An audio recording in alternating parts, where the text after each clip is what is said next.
सातवें Bihar BEd entrance exam 2025 के लिए ऑनलाइन आवेदन की प्रक्रिया कल 4 अप्रैल से ही शुरू हो चुकी है और साथियों इसके लिए लिंक भी एक्टिवेट हो चुका है और बहुत सारे छात्र छात्राओं ने फॉर्म को भी फिलअप कर दिया है। कल ही मैंने आप सभी को एक वीडियो के माध्यम से ये भी बताया था कि कल आपको है फॉर्म नहीं भरना है, यानी कि अभी 1-2 दिन तक आपको फॉर्म नहीं भरना है और इसके रीज़न भी हमने बताए थे और हमने कहा था कि इसके ऊपर हम एक वीडियो लेके आएंगे, उसमें जो आपके सामने परेशानियां आने वाली है उन सभी परेशानियों को हम पहले ही बता देंगे और आप सभी जो है सोच समझ के ही फॉर्म को फिलअप करेंगे, क्योंकि आप सभी नए स्टूडेंट हैं, क्योंकि आपको एलएनयू के बारे में पता नहीं है। एलएनयू जो है एग्जाम को कंडक्ट 2020 से कराती आ रही है और यह 2025 का एग्जाम भी एलएनयू ही कराने वाला है। तो हम लोग एलएनयू को 2020 से ही जान रहे हैं, यानी कि उसकी जो भी इंट्रेंस एग्जाम चल रही है उसको हम लोग 2020 से ही जान रहे हैं, उसकी हर एक प्रोसेस को हम लोग नज़र रखे हुए हैं। आप हमारे चैनल पे जाके प्लेलिस्ट में भी देख सकते हैं कि 2020 से हम लोग उसको कवर कर रहे हैं। इसलिए हम लोग के पास जो एक्सपीरियंस है उस डेटा के आधार पे हम सभी को क्या करते हैं, पहले बता देते हैं कि आपको क्या करना चाहिए क्या नहीं करना चाहिए। पिछली बार भी बहुत सारे छात्र छात्राओं ने हमारी बातों को फॉलो किया था और इसका नतीजा हुआ कि कम नंबर पे भी उनका एडमिशन हो गया।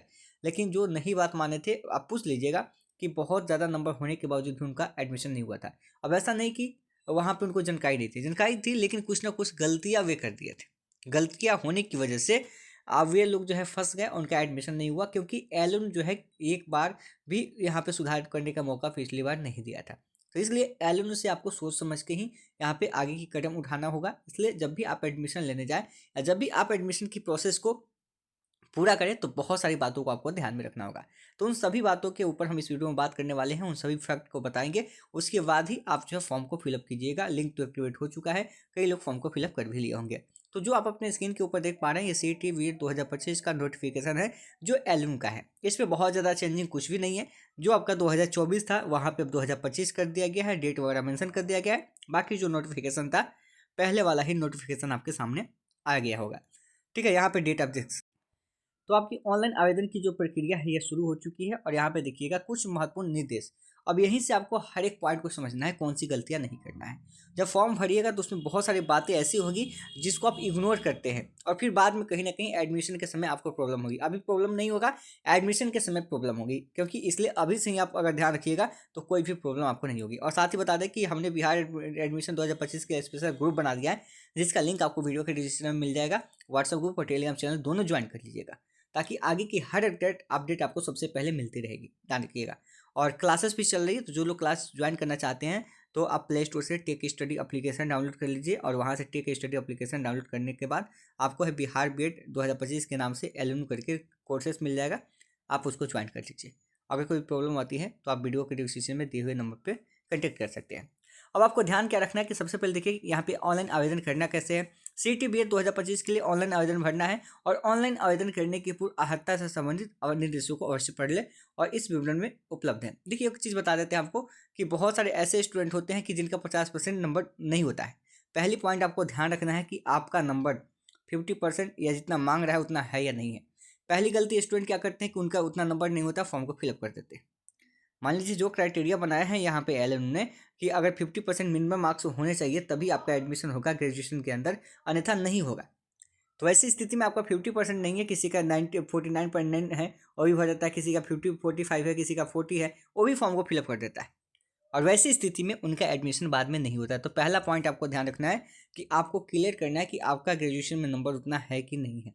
ठीक है, जो नोटिफिकेशन में मांगा जा रहा है तो पहला आपका काम है कि नोटिफिकेशन के अकॉर्डिंग देखिए साइबर कैफे वाले आपको फॉर्म को भर देंगे, उनको पैसा कमाना है, उनको पैसा कमाना है। आपके यहाँ पे बातों पे बहुत ज़्यादा ध्यान नहीं देंगे, वो करेंगे हाँ सब भरा जाएगा, फॉर्म भर दीजिएगा, एग्जाम भी दे दीजिएगा।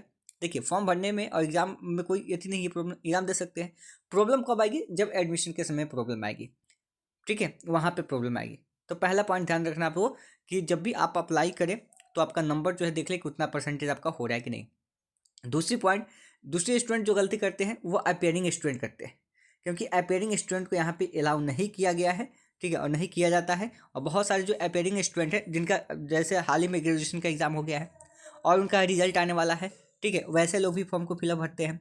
या जिनका अभी सेकेंड ईयर ही हुआ है, थर्ड ईयर आपका होने वाला है, तो वे लोग भी फॉर्म को भरते हैं और कहते हैं कि भाई हम भी एलिजिबल हैं। तो वैसा नहीं होता, यहाँ पे अपेयरिंग स्टूडेंट को अलाउ नहीं किया जाता है। तो पहले आपका जब रिजल्ट आ जाता है उसके बाद ही आप फॉर्म को फिलअप कर सकते हैं। हाँ ये बात है। कि आपका रिजल्ट जो है इस एग्जामिनेशन फॉर्म की जो आखिरी डेट है उससे पहले आपका आ जाना चाहिए। दूसरी पॉइंट समझे या ध्यान रखिएगा। तीसरी पॉइंट हम आपको बताते हैं कि जो भी आप फॉर्म भरिएगा ना उसका प्रिंट आउट जरूर ले लीजिएगा। बहुत सारे स्टूडेंट क्या करते हैं कि जब साइबर कैफे जाते हैं तो ऑनलाइन जब आवेदन करवाते हैं तो वहाँ पे दूसरे का पहले मोबाइल नंबर के ऊपर बात कर लेते हैं, तो मोबाइल नंबर दूसरे का देते हैं। मोबाइल नंबर या जीमेल आईडी जो है अपना नहीं देते। तो जब भी आप फॉर्म भरने जाएं तो वहाँ पे साइबर कैफे से अधिकतर लोग फॉर्म भरते हैं, तो अपना जीमेल आईडी अपना रखिएगा। एक नहीं है तो आप बना लीजिए। आजकल हर किसी के पास फ़ोन है, हर किसी के पास अपना जीमेल होगा। अपना एक जीमेल अकाउंट रखिए और उसका आईडी पासवर्ड अपना लिख के अलग रख लीजिए अभी। और जो कुछ भी आपका प्रोसेस होगा वह ईमेल आईडी और मोबाइल नंबर के ही थ्रू होगा। मोबाइल नंबर आपको वही मोबाइल नंबर रखना है जो कि आप आगे मिस नहीं करेंगे, आपका वह गुम नहीं होना चाहिए, ध्यान रखिएगा। नहीं तो एडमिशन के समय प्रॉब्लम होगा, वहाँ पे ओटीपी आपका उसी पे गिरेगा। सब बात हम पहले बता रहे हैं, कोई नहीं बताएगा। तो जीमेल और मोबाइल नंबर दोनों पे ओटीपी वेरिफिकेशन होता है, तो अपना ईमेल आईडी रखिएगा, साइबर कैफे वाला का नहीं दीजिएगा। जो पासवर्ड बनवाइएगा पासवर्ड अपना पीछे लिखवा लीजिएगा, ठीक है, क्योंकि जब आप फॉर्म भरेंगे, जब आपका रिजल्ट वगैरह आएगा, सब चेक करेंगे, तो उस समय आपको यूजर नेम पासवर्ड की जरूरत पड़ती है। और बहुत सारे स्टूडेंट कहते हैं कि साइबर कैफे वाला फॉर्म भरा था वो अपना पासवर्ड लगा दिया। तो आप उससे कहिए कि जब फॉर्म फिलअप कर दे तो जो आपका यूजर आईडी और पासवर्ड आपके फ़ोन पे भी गिरेगा उसको आप लिख के रख ले कहीं, ठीक है। आप एक डायरी बना ले और उसमें उसको नोट करते चले, आगे बहुत बेनिफिट होगा। ध्यान रखिएगा, यकीन मारिए मेरी बात को। तो इसको जो यूजर नेम और पासवर्ड आपके मोबाइल पे गिरेगा उसको अपना रख लीजिएगा, रजिस्ट्रेशन नंबर और जो पासवर्ड होगा उसको रख लीजिएगा, ठीक है। और उसके बाद प्रिंट आउट एडमिट इसका जो है रखिएगा जो, क्योंकि एडमिशन के समय ये भी आपका काम आएगा।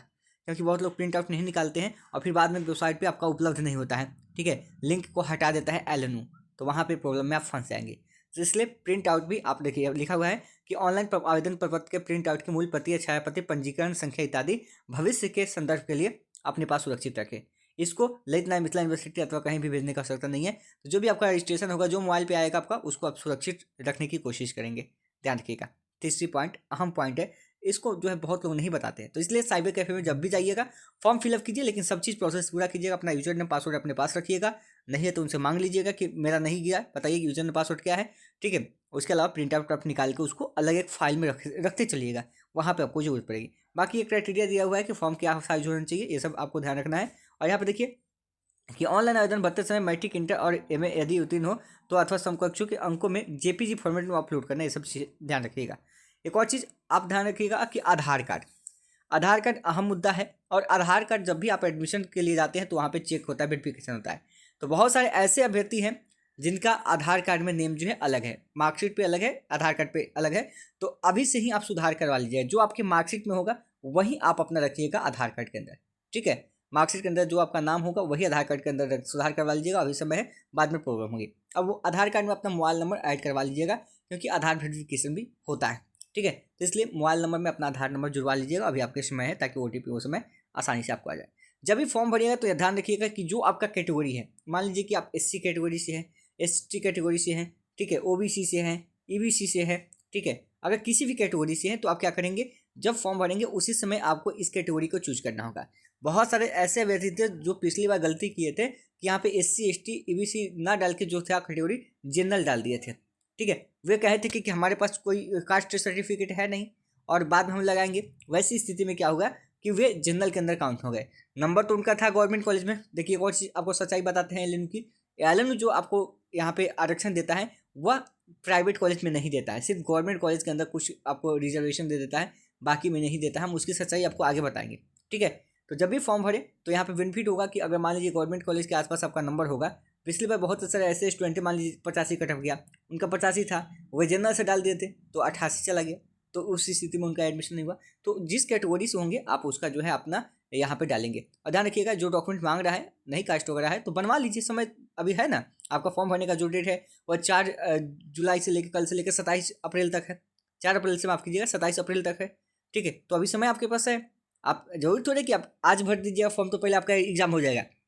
एग्जाम तो सभी का एक साथ ही होगा ना, तो इस बात का ध्यान रखिएगा। आवेदन पत्र भरते समय जेंडर डोमिसाइल और कैटेगरी को ध्यानपूर्वक भरे। शुल्क भुगतान करने के बाद इसमें किसी भी प्रकार का परिवर्तन नहीं होगा। देखिए यहाँ पे साफ साफ लिखा हुआ है कि एक बार भर देते हैं तो कोई भी चेंजिंग नहीं होगा, इसलिए और फिर बाद में कोई रिजर्वेशन का लाभ भी नहीं मिलेगा। इसलिए सोच समझ के ही रजिस्ट्रेशन करें। अब ऐसे नहीं कि अपने से करना गलती हो गया तो हो गया तो हो गया, क्योंकि आधार अगर जो डालिएगा फिर बार बार नहीं लेता है, ये चीज़ ध्यान रखिएगा। ये सभी अहम मुद्दे आपको ध्यान में रखना है। एग्जाम डेट भी आपका नज़दीक है 24/5 को, तो इसके लिए हम लोग को पता है। एक और चीज़ आपको बता दें कि जो आपका एलएनयू है ना, ये आपका सिलेबस जारी नहीं किया है। सिलेबस आपका इस बार भी जारी नहीं किया है और इस बार भी आपको प्रॉब्लम फेस करना पड़ेगा, क्योंकि विदाउट सिलेबस का क्या कीजिएगा, आप क्या पढ़िएगा, विदाउट सिलेबस का आप क्या पढ़िएगा। सबसे बड़ी कमियाँ है सिलेबस जारी नहीं करना। एलएम को जहाँ से मन करेगा वहाँ से पूछेगा, लेकिन हम लोग तो खैर 5 सालों से देख रहे हैं कि उसका पैटर्न क्या है, कैसे है, तो वो उसी के अनुरूप हम लोग तैयारी करवाते हैं। लेकिन सिलेबस जारी होना चाहिए, हम उस पर एक अलग से वीडियो बनाएंगे। अब देखिए यहाँ पे दिया भी गया है कि जो 55% देखिए, यानी कि जो ग्रेजुएशन के अंदर 10+2+3 यानी यहाँ पे सब्जेक्ट दिया हुआ है उसमें 50%, और यहाँ पे जो विज्ञान गणित वाले हैं उनको 55% चाहिए। देखिए यहाँ पे अब बहुत लोग ऐसे ही फॉर्म को भर देते हैं बिना जानकारी में, फिर उनकी गलती हो जाती है। तो यहाँ पे नोटिफिकेशन का आप लोग पूरा पढ़ने की कोशिश करें। जो भी आपका अभ्यर्थी नाम होगा, तो जो 10th में नाम होगा उसी के आधार पे आपको फॉर्म जो है भरना पड़ेगा। ठीक है, फादर्स नेम भी और डेट ऑफ बर्थ ये सब चीज़ आपको सुधार लेना है आधार पे भी, और यहाँ पे कहाँ पे आपके जो डॉक्यूमेंट है उस पर भी। ठीक है, ये सब ध्यान आपको रहना चाहिए, तभी ये चीज़ें जो है आप यहाँ पे कर पाएंगे। हम यहाँ पे बता देते हैं कि जो यहाँ पे आरक्षण का लाभ मिलता है, वो आरक्षण का लाभ आपको सब में नहीं मिलता है, प्राइवेट कॉलेज में ही मिलता है। इसका प्रूफ भी हम आपको देंगे, पिछली बार भी ऐसा देखने को मिला था। सेंटर तो यहाँ पड़ेगा। इसके अलावा बात करते हैं, देखिए सिलेबस की बात हमने किया था, यहाँ पे सिर्फ बता दिया जाता है कि 120 नंबर का आपका एग्जाम होगा। हर प्रश्न के लिए 1 नंबर दिया जाएगा। ठीक है, जिसमें जनरल इंग्लिश जो 15 नंबर का होगा, जनरल संस्कृत शिक्षा शास्त्री वालों को पढ़ना है, जनरल वालों को नहीं पढ़ना है। हिंदी जनरल वालों को पढ़ना है। रीजनिंग जो है 25 नंबर का पूछा जाएगा। जीके जीएस 40 नंबर का पूछा जाएगा। टीचिंग लर्निंग इन्वायरमेंट 25 का। अब बताइए, इस सिलेबस के अंदर डिप नहीं दिया गया है कि इसमें कहाँ से पूछा जाएगा, तो फिर आप क्या पढ़ेंगे। आप देखिए यहाँ पे जनरल हिंदी आप पूरा पढ़िए। एक सिलेबस होना चाहिए ना कि भाई आप इतने सिलेबस में से दीजिए पढ़ने के लिए। जनरल हिंदी पूरे चीज़ को पढ़ना जरूरी है यहाँ पे। अब बताइए जनरल अवेयरनेस। अब बताइए जीके जीएस की बात करते हैं, तो जीके जीएस में आपका हिस्ट्री होता है। देखिए मान लीजिए हिस्ट्री होता है, जियोग्राफी होता है, पॉलिटी होता है, इकोनॉमिक्स होता है। अब बताइए, अब हिस्ट्री के अंदर आपका मॉडर्न हिस्ट्री होता है। ठीक है, मॉडर्न होता है, प्राचीन होता है। ठीक है, ये सब होता है आपका। तो बताइए कि प्राचीन पढ़े कि मध्यकालीन पढ़े कि आधुनिक पढ़े, कहाँ से पढ़े, क्वेश्चन कहाँ से, सिलेबस नहीं कहीं से पूछ सकता है। हिस्ट्री में भारत का, जियोग्राफी में भारत का इतिहास, भारत का भूगोल कि विश्व का भूगोल, कहाँ से, पॉलिटी में कहाँ से, कोई सिलेबस का ठिकाना है, कहाँ से पूछे। और फिर बाद में पूछेगा क्वेश्चन जैसा मन करता है वैसे छाप देता है कहीं से भी। तो ये कहीं ना कहीं गलत है। कहाँ कितना पढ़िएगा आप 1 महीने 1.5 महीने के समय में। सिलेबस एक प्रॉपर हर एग्जाम के लिए सिलेबस होता है। यहाँ तक डीएलएड भी जो जारी किया है उसका भी सिलेबस निकलता है। आप सब इसके खिलाफ जो है आवाज़ उठाइए, हम आपको देंगे। यहाँ पे देखिए CET BED करके यहाँ पे दिया गया है ईमेल आईडी। इस पर आप ईमेल आईडी पे अभी से मैसेज कीजिए। इंक्वायरी नंबर इस पर अभी बोल दिए आप लोग। ठीक है, सभी मिल के कीजिए कि इसको मेल कीजिए कि सिलेबस अपलोड कीजिए कि क्या क्या पढ़ना है। भाई विदाउट सिलेबस का हम क्या पढ़ेंगे। अब बताइए कि अगर सिलेबस आप जारी नहीं करेंगे तो हम क्या पढ़ेंगे। सिर्फ यही आप सिलेबस इसमें जारी कीजिए तो सही। आप लोग आवाज़ उठाइए, जहाँ जहाँ पढ़ रहे हैं उनको बोलिए टीचर लोग को कि आवाज़ उठाए, क्योंकि ये बहुत बड़ा प्रॉब्लम क्रिएट करेगा आपके सामने। ठीक है, आप पढ़ के जाएंगे कुछ और कुछ भी नहीं करेगा। टीचर भी बताएगा कि नहीं पूछा, क्या करेगा, कितना पढ़ाएगा भाई। हिस्ट्री जियोग्राफी पॉलिटिकल साइंस ये भी होना चाहिए ना कि हिस्ट्री में हमको मॉडर्न पढ़ना है, एंशिएंट पढ़ना है। ठीक है, मिडावेल पढ़ना है, क्या पढ़ना है, कुछ भी तो नहीं। इतना सारा पढ़ने का, इतना तो कंपटीशन कोई भी एग्जाम जो होता है, बिहार डीएलएड हो या यूपी, हर चीज़ में डिसाइड होता है बीएड के अंदर कितना चीज़ आपको पढ़ना है, और यहाँ पे बिल्कुल नहीं दिया गया है। तो अभी से सचेत होइए। यहाँ पे ईमेल आईडी दिया है, सभी लोग अपना मेल कीजिए और इसको स्क्रीनशॉट लगाते हुए भेजिए और कहिए कि कृपया करके जो है सिलेबस जारी किया जाए, ताकि हम लोग को पता चले कि हम लोग को पढ़ना क्या क्या है। ऐसे तो पता ही नहीं चलेगा। अपना लिखिए वहाँ पे, ईमेल कीजिए सबको। पासिंग मार्क्स तो है, ये सब के ऊपर हम बाद में बात करेंगे। ये सब आपके लिए इतना इंपॉर्टेंट नहीं है, ध्यान रखिएगा। तो इतनी सारी बातों को आपको ध्यान में रखना है, कोई इतनी बारीकी से आपको बताएगा नहीं, क्योंकि स्टूडेंट की गलतियाँ कहाँ कहाँ होती हैं इन सभी चीज़ों को हमने बारीकी से देखा है। तो इसलिए आप सभी इन सब गलतियों से बचेंगे और यहाँ पे आगे ध्यान जो भी देना होगा हर चीज़ पे हम आपको अपडेट करते रहेंगे सबसे पहले। ठीक है, तो आप हमारे टेलीग्राम चैनल से जुड़ जाइए। टेलीग्राम चैनल ज्वाइन करने के लिए आपको क्या करना है, सर्च करना है टेक स्टडी BED, एक ही साथ बिना स्पेस का टेक स्टडी BED लिखिएगा, तो यहाँ से हमारा टेलीग्राम चैनल आ जाएगा। इसका लिंक आपको वीडियो के डिस्क्रिप्शन में भी मिल जाएगा और व्हाट्सअप ग्रुप भी आपको मिल जाएगा। दोनों ज्वाइन कर लीजिएगा, ताकि आगे की हर एक अपडेट आपको सबसे पहले मिलती रहेगी। आगे कितनी गवर्नमेंट कॉलेज है, कितनी प्राइवेट कॉलेज है, सीटों की संख्या क्या है, हर चीज़ आपको यहाँ से लेके एडमिशन तक पूरी जानकारी आपको इसी चैनल के माध्यम से मिलती रहेगी। ठीक है, तो उम्मीद करते हैं वीडियो पसंद आई है तो लाइक कीजिएगा, चैनल को पहली बार देख रहे हैं तो सब्सक्राइब कीजिएगा। मिलते हैं नेक्स्ट वीडियो में नए अपडेट के साथ। धन्यवाद।